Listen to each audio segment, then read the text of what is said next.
Good morning, guys. I'm here at our Grandview DC-3 airplane wing project. I have something here in my hand.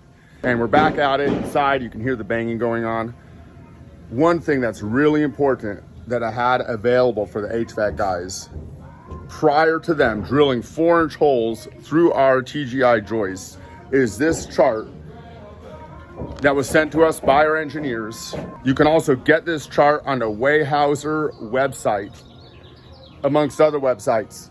But this chart shows what holes you're allowed to do within the TGI joist. You have a scale here and a graph that tells you the size, depending on what size of TGI joist you have, what holes you can do. And it's very important, especially when doing 4-inch holes or even 6-inch holes. So let's take a look at the holes that we did here. So here's a good example. Okay, we have our ducting for a vent fan coming in through a 4-inch hole and then going up. Now, if the guys had drilled that hole over here, we would have had to replace these TGI joists.